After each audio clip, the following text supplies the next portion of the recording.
I wanted to Yeah, check. good. Where are you? Are you? What kind of background is that, bro? Is it one a virtual background?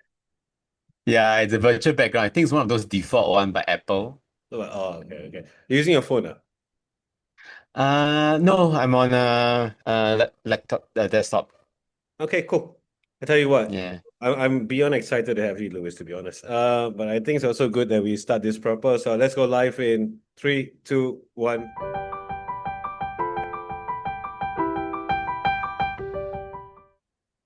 All right, Lewis. Oh man, Lewis, I got so much to speak to you about, but let me start with introducing you very briefly. Lewis, we met via LinkedIn, to be honest, and I happened to facilitate a couple of your events done by the thing called the club. I want you to expand upon that as we get along the line. But also, I think it's something that I think Singapore needs, and I feel like it's a gap that I think you're filling, and I think it's something I would like to share to a greater community about what you're doing as well. So, Lewis, thanks again. I really appreciate it. It's an honor of us for 84 Musing as well. Let's start with Lewis. Can you introduce yourself to the rest of us, Lewis? Personally, who's Lewis Liu?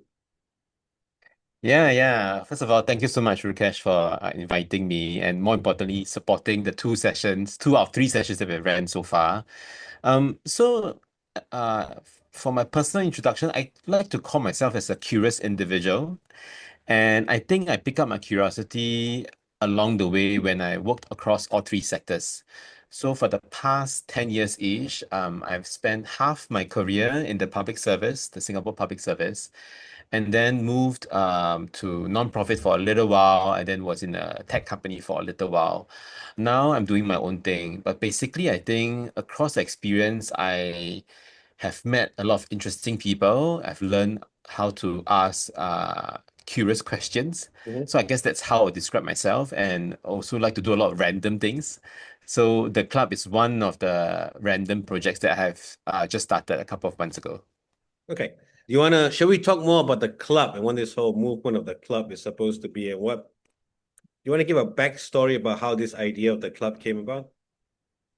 Yeah, so actually, the entire idea came a couple of years ago. I remember then it was during Donald Trump's first presidency. 2016. And yeah, yeah. So that was many years ago. So ran a few sessions, and to be honest, the demand wasn't very high. And then so we stopped for a while. But recently I decided to start again. And now I think there's really a lot of interest for it. So we have planned for about 4 or 5 sessions. At each sessions we are completely booked out. We have 20 people each coming for it. And for me, I think I attribute this to the my hypothesis that I find that right now the news is even more confusing than ever. Whenever you look at the news, you see many different things happening, and you can't make sense of it. And then at the same time, I find that um we have sort of lost our ability to have a good public discourse. Mhm. It's quite scary to put your views out there, right? Or even to tell people that you don't know certain things and you want to find out more. It feels like you get attacked.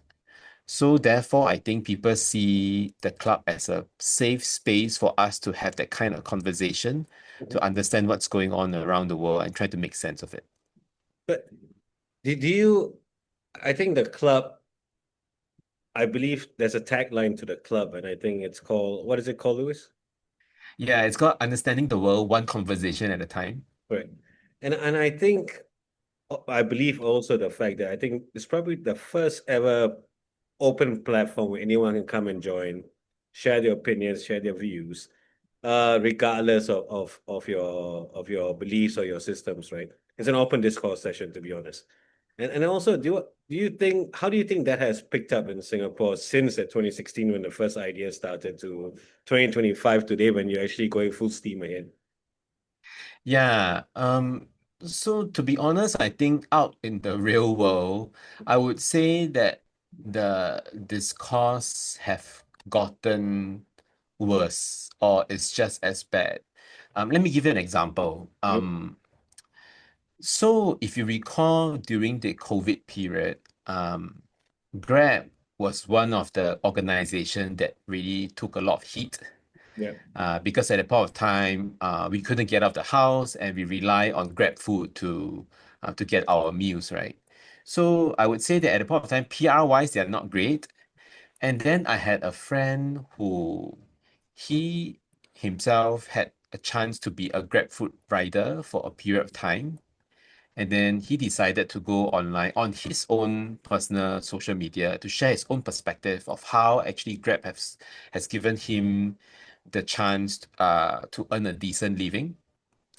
And what surprised me was then in his own personal Facebook feed, the comments that was given was really quite nasty or at least quite combative, Mm. questioning why are you protecting Grab? Don't you know that Grab is a very evil company?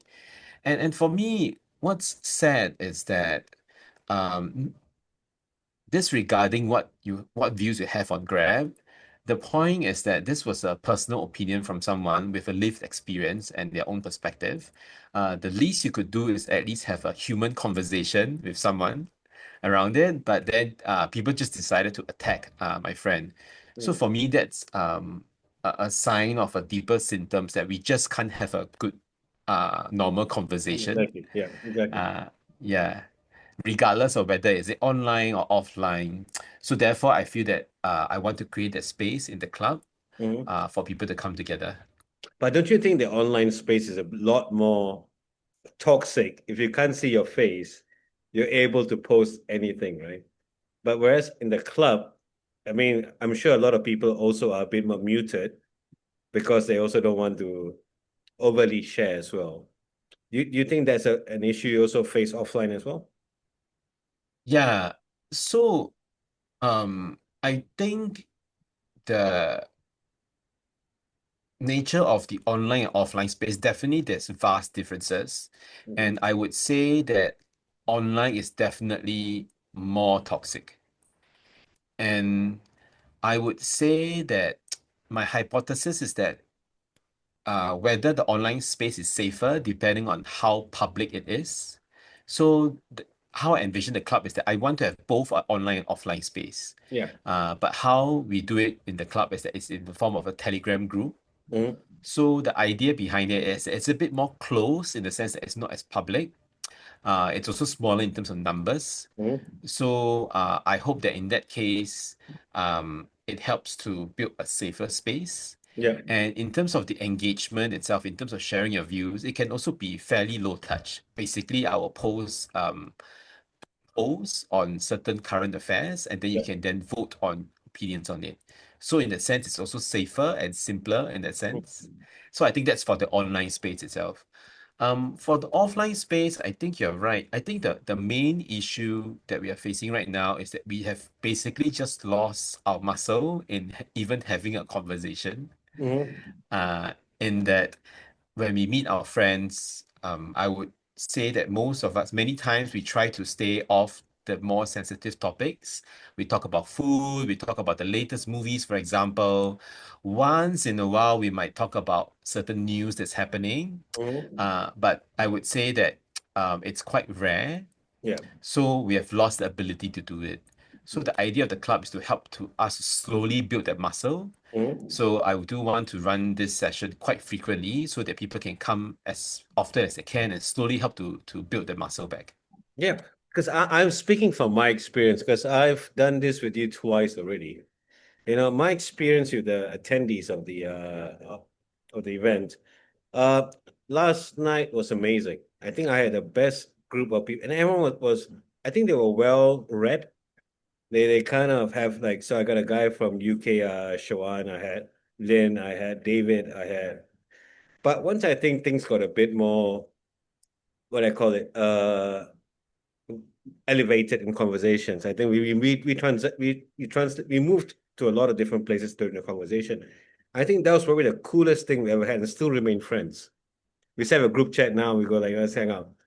But the week before that, when I had that when we were talking about media, bro, can the media be trusted? Remember that convo we talked about the week before? Yeah, yeah, yeah. Yeah, that was a very different takeaway I got because I think a lot of them were not too vested into media. When I went back home that night and I thought about it, and I mean, I was like, they really. I think that their appreciation of certain things is very different from, I think, a different appreciation of certain things. And also, I love the fact that you invite people from all demographics, students, young workers, all the way up to people like someone like us, right, who are 40 and above, who are, and I think the way we see each other, or the way we understand how they see things versus the way we see things, it's quite amazing though. I mean, Lewis, honestly, is one of the most amazing. I feel like I'm in one of those, the catch-22 situations. I'm like, wait, this how you think about it? No, that's not how I feel like an old uncle sometimes, but when you understand how they appreciate news, which is how I look at it, because I look at it as facts, they look at it as opinions. So, I mean, have you had one of those stories have you anything happened Yeah. where you think that, you know what, I never thought about it this way, like, So actually, for me, I wanted to go back to your point about having different views. mm, And for me, what struck me yesterday was that, remember we had the icebreaker session where we had a statement around meritocracy. Do you think Singapore is a meritocratic right country? there. And what was interesting for me was that actually in the group of about 15, 20 people, the views were very diverse. We asked them to rate, right, on a scale 1 to 10, 10 being most meritocratic. And actually you were at the extreme end where you believe that actually we are a meritocratic society. And quite a number of them were actually on the other end, Correct, that's that right. they felt that the system is rigged and stuff like that. And and to me that's amazing because that's exactly what I want to do to bring the different views together. Uh and and so I'm trying to have more sessions like this to go even deeper to more sensitive topics. Yeah, because if you notice, at least for the sessions that we've ran so far, it's still quite broad. People get to choose what they want to talk about. But the idea is that we could have a session around education, for example, a meritocracy, and really go quite deep to it. Mm. Yeah, I just wanted to respond to that. Um, and then back to your question about have I ever had a time where there were different views, right? Let Maybe me share this opposed experience. views, like you learn something from, like, oh, actually, I never thought about it this way, like. I see. I've never thought about this way. Mm. Um, Because so Lewis, I'm like an old donkey. hmm, Maybe my brains are stuck in a certain place. Then sometimes when you hear someone say, "Hey, you know what? I never heard about your point of view before." This really happened to me when I hmm, was the first one I came to. Because I was so hmm, stuck in my ways of thinking this is how it should be done, this is how news should be read, this is how you should digest it, and this is how things work. But when I hmm, look at hmm, the younger ones who are saying, you know what, I don't trust the news. I get my news from Instagram. I get my news from, remember the conversation we had? I see. My Yeah, news yeah, come yeah, from yeah. Get it. TikTok. And I was like, you get your Yeah, news from yeah, yeah. TikTok. I said, so it blew my mind. So, and this is something I took away and I went back to the office the next day. I said, you know what? I asked the guys, where do you guys get your news from? They said, no, it's on a ticker tape on our laptop, right? So I said, oh, interesting. I went to an event last night, Lewis event last night, and I met a bunch of interesting people. I said they get news from Instagram, from TikTok, so these are things. Have you experienced something that's so Mm, yeah. Yeah. Actually for me, yes, it's quite a heavy topic actually on the topic of euthanasia. okay? No, death penalty actually. Death penalty. Yeah. And this was many years ago, one of the random things I ran. And for me at least, my position in the past tend to be more on one end of the spectrum in that my I believe that all life is sacred and therefore we shouldn't have death penalty. But actually, in the workshop where we talk about it, and then I got to hear the views of folks who are on the other side, I would say that I have a more nuanced view now. Definitely not on either extreme, where I feel that I want to abolish death penalty permanently or have very strict penalty. So I'm somewhere along the spectrum right now on the issue of death penalty. No, interesting. Well, Yeah, that's a yeah. great conversation. Actually, I did a whole podcast for an hour and a half about death penalty. Oh, wow. Yeah, I think it works Wow. for Singapore, but I don't think it works globally. I don't know, but in Singapore it works. I always believe that. But okay, anyway, we digress. So Lewis, what's next for the club? What do you believe that we can do better? What do you think a community should be able to be open to talk about? What do you think Singaporeans should be comfortable with? And why do you think there's such a huge, I'm asking four questions in one time, I understand. But and also, what do you think is the biggest gap for Singaporeans to be comfortable speaking about what's happening in Singapore today? The current affairs Mm, of mm, Singapore. Okay, I know you are a big proponent of it, especially here. Why do you think Singaporeans are so? Let's start with this one. Why do you think Singaporeans find it difficult to share opinions on what they really feel about where the state of Singapore is? mm. Yeah, I think the main reason is really that we overvalue harmony and peace, in that because we think that actually um, it is wrong to disagree, it is wrong to have some kind of conflict. So let's avoid all conflicts. And therefore, when we know that there is a certain topic that people might disagree with, we just avoid it completely. And I think that how we become this way, it's also a bit complicated.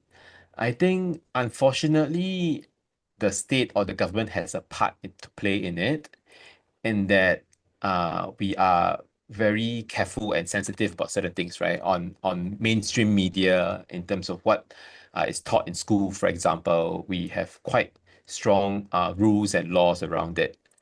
So that is on one level.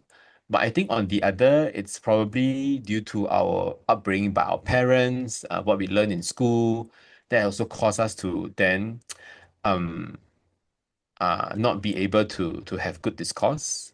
Oh, maybe one last point. This just got me thinking. Like even in school, when we are learning general paper, for example, or how to discuss or the certain issues, we always rely on 10-year series. We always look for the right answer, for example, instead of really have that critical thinking. So I think these are the various factors that contributed to our not so great state of public discourse.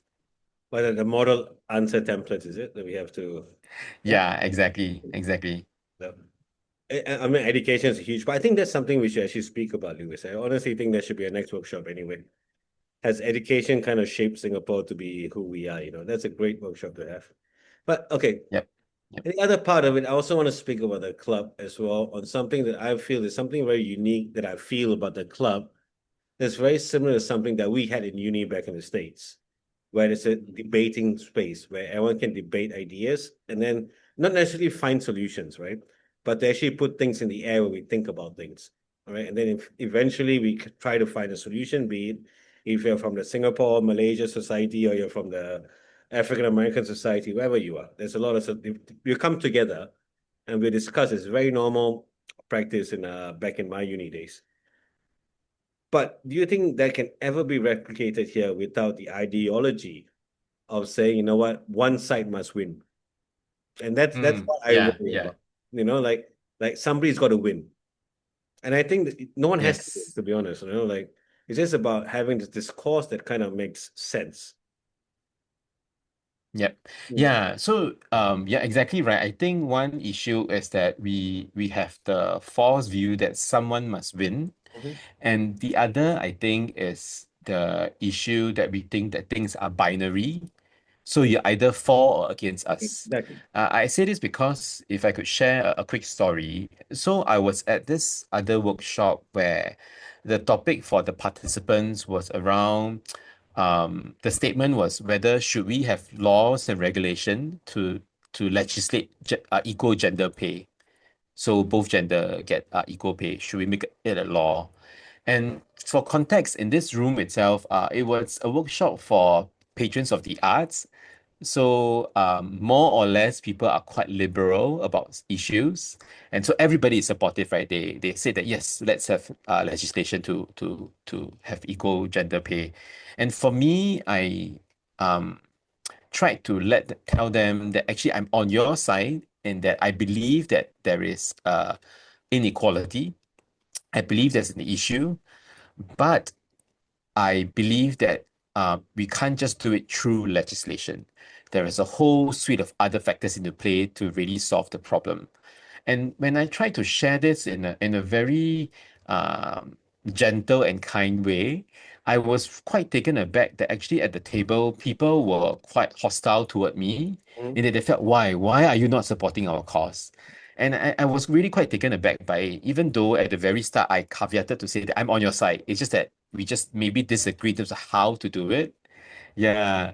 So then I was really quite, yeah, disappointed with the experience. Yeah, I had a very similar experience actually a weekend ago at my friend's my neighbor's house about COE. Remember the whole debacle about Lee Hsien Loong speaking about the COE? Remember it happened in the news? He was Which one is this? it Yeah. happened a week ago. Lee Hsien Loong was talking Ah, with Jameis. Yeah, yeah, yeah, yeah, they're Muslim, that's the issue. And then so one of my yeah, friends, and so somehow I always tell them I always play devil's advocate. I love to because I love to push a conversation further because it yeah, only yeah, yeah. allows me to do one thing, to understand where you're coming from, right? Because if you are fully researched, you understand everything, then when your argument makes sense, I will listen to you. That's kind of how I am naturally as a person. And it was the funniest thing. We're sitting on my friend's balcony with a few drinks in. Then a COE topic started. Then my missus goes on, yeah, Cash, you don't drive anyway. So why do you know? I said, baby, I pay for the car. So I know what COE is, right? So I don't drive it all the time.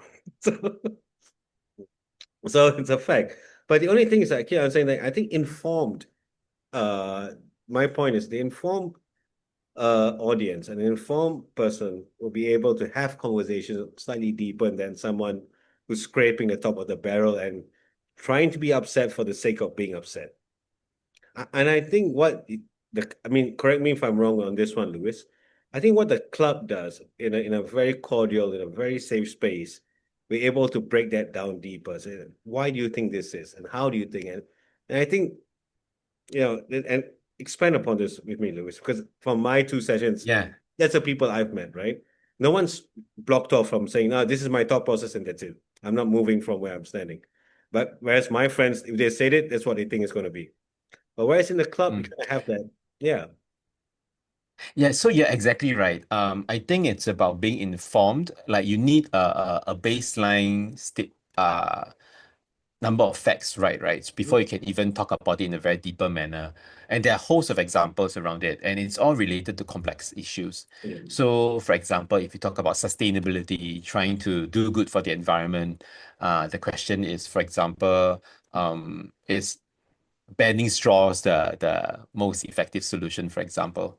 When we talk about migrant workers, when you want to protect the rights and the dignity and the welfare of the migrant workers, what is the really key things that we should be looking at and looking to solve the problem itself?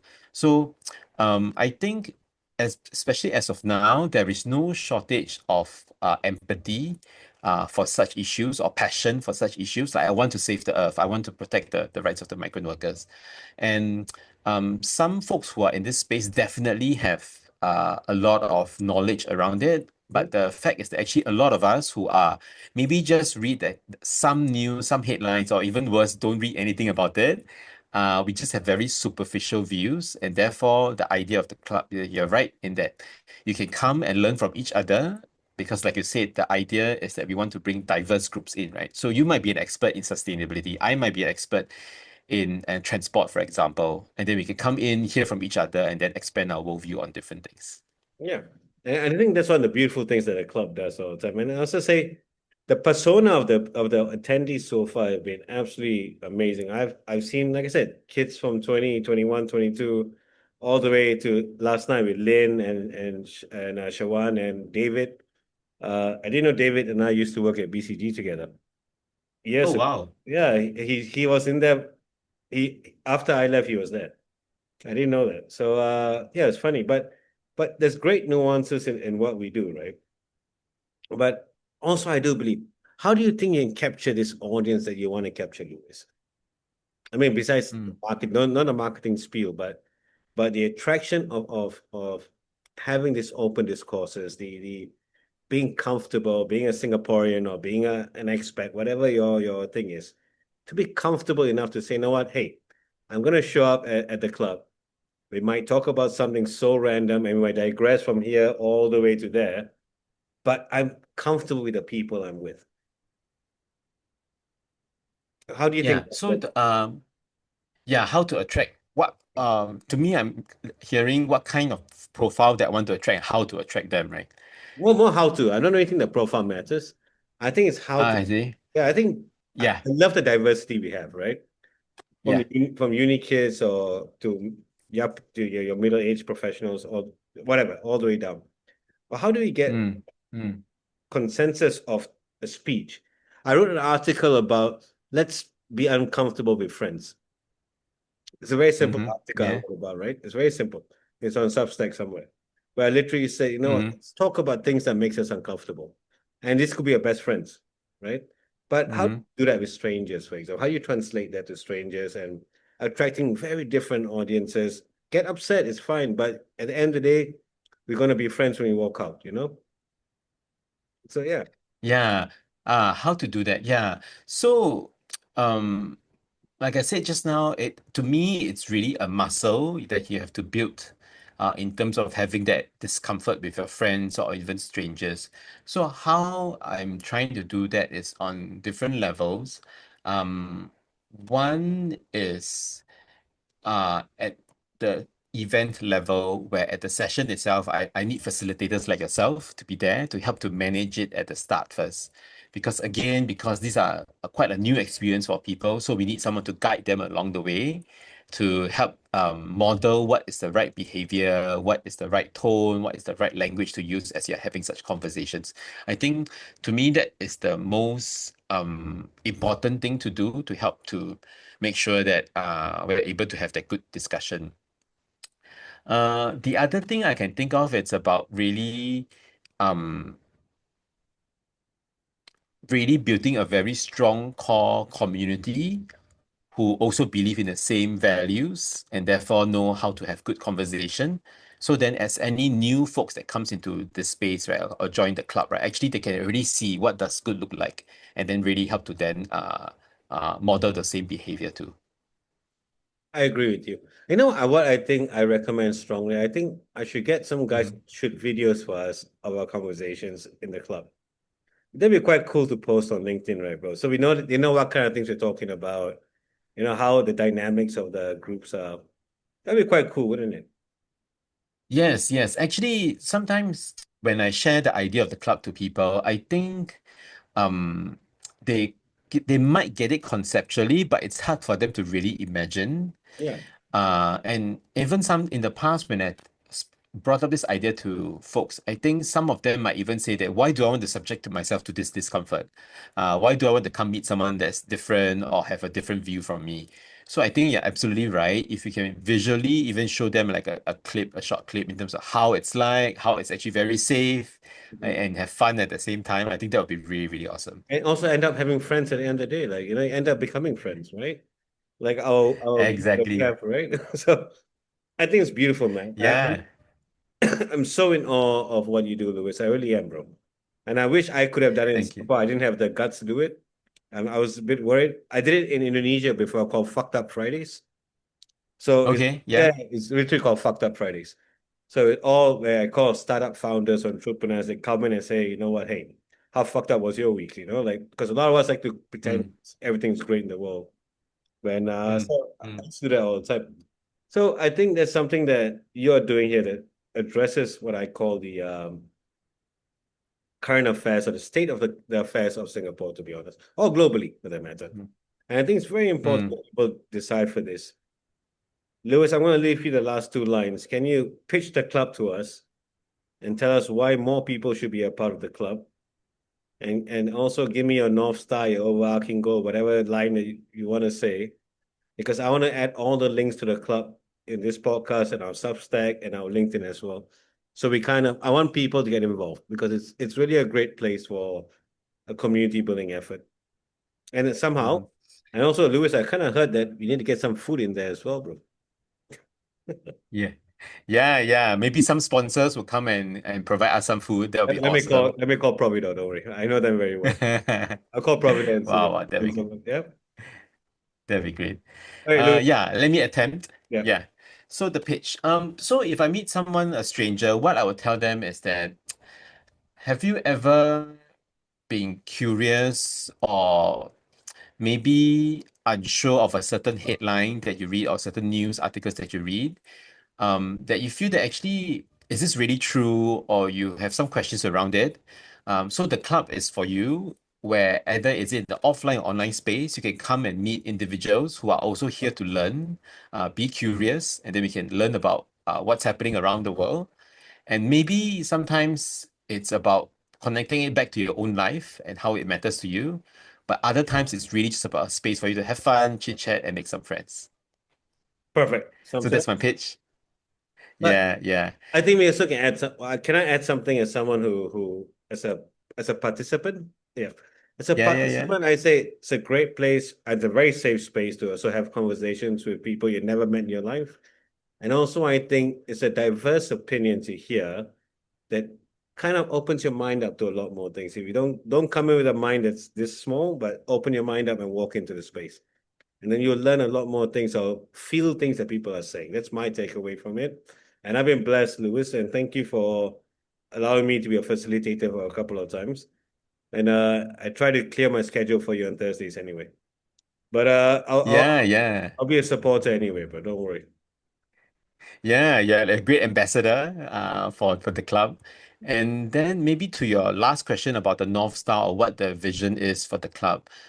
For me, actually, the big vision I have is that it becomes a really ground up movement where it's not just led by me. So right now, I'm trying to form a bigger team to lead the sessions. But actually, in the longer term, I imagine that it could happen all over Singapore, all across the region of the world, where everybody runs their own club and then have their own discussion around it. I think that would be a great end outcome. Perfect. All right. Hey, Lewis, I gotta say thank you, mate. You know what? Let's wrap this up, and I will post this up, and I hope send me all the links that we post in the description below, and our YouTube videos and our Substack, our LinkedIn page as well. And Lewis, like I said, the team and I are behind you all the way. Reach out to us if you need us, and be a buddy all the time. Yeah, thank you so much, Rukesh, for the invite. I love the conversation. Let's keep it going. Always. All right. I'll catch you next Thursday I'm in Jakarta, but in a couple of weeks time I'll catch you anyway. Yeah, Right? man. I'll see you around. Thanks, Lewis. Have a Thank good one. you. All See right. you then. All right. You See ya. too. Bye. Bye.